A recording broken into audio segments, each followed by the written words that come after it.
UP का टकला, उस टकले को इतनी हिम्मत नहीं होती कि वो हुजूर सल्लल्लाहु अलैहि वसल्लम के शान में गुस्ताखी करे।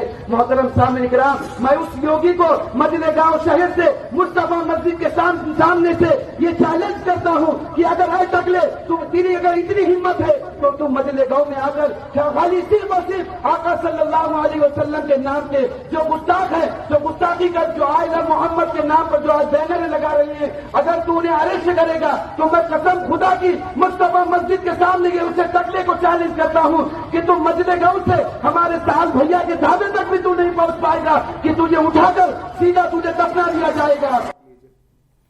अब ये इसका तो जो भी व्यक्ति है इसका तो मुझे लगता है इलाज महाराष्ट्र पुलिस ही कर देगी, योगी आदित्यनाथ की जरूरत नहीं पड़ेगी। और ये कभी अगर यूपी चला गया तो यूपी पुलिस क्या करेगी? एनीवे, क्योंकि ये तो सब सीधे सीधे भड़काऊ भाषण है ना। आप एक चीफ मिनिस्टर को धमकी दे रहे हो, नहीं तो इस पर तो अब सीधा केस दर्ज होना चाहिए। मुझे लगता है कि दाएं बाएं होना ही नहीं चाहिए। महाराष्ट्र पुलिस को तुरंत इस व्यक्ति को उठाना चाहिए और कानून के दायरे में इसको सबक सिखाया जाना चाहिए।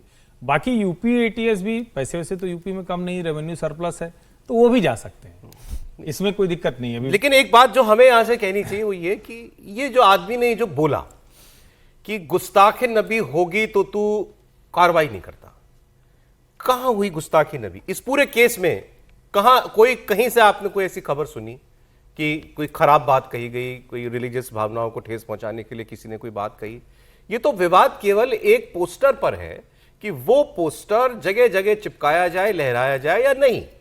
इस पर यूपी की पुलिस ने कहा कि यह उचित नहीं है, इसके अलावा कोई और बात नहीं हुई। किसी ने इस्लाम धर्म के खिलाफ, मोहम्मद साहब के खिलाफ किसी ने कोई बयानबाजी उल्टी सीधी नहीं की है। फिर यह व्यक्ति ये बात क्यों कह रहा है? अच्छा, उसके सामने जो लोग बैठे हैं उनके लिए तो वो एक इज्जतदार आदमी है, वो उसकी बात को मानेंगे और वो उसकी बात को मान के अपने मन में फिर वो भी भड़केंगे।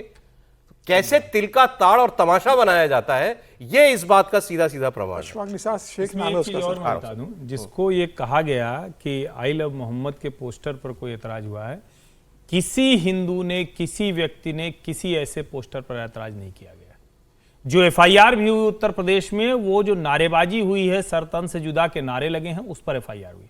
और जिस व्यक्ति ने कानपुर में किया था, सम वाजपेयी है जिन्होंने ये किया था, उन्होंने साफ साफ कहा कि हमें तो आई लव मोहम्मद के पोस्टर से हमें क्यों एतराज हुआ। लेकिन ये दिक्कत कहां हुई? ये दिक्कत वहां हुई जहां श्री रामलीला का कोई गेट था, जहां नहीं लगता था वहां ले जाकर उसे लगाया गया। अब जरा इसका दूसरा पहलू सोचिए, और मैं बार बार ये कह रहा हूं कि जब बिना कुछ हुए इतना झूठ, अफवाह, हल्ला हंगामा हो गया, अगर कहीं गलती से, बिना किसी की गलती के एक पोस्टर कहीं फट जाएगा तो उसके बाद सर तन से जुदा के नारे कहां लगेंगे?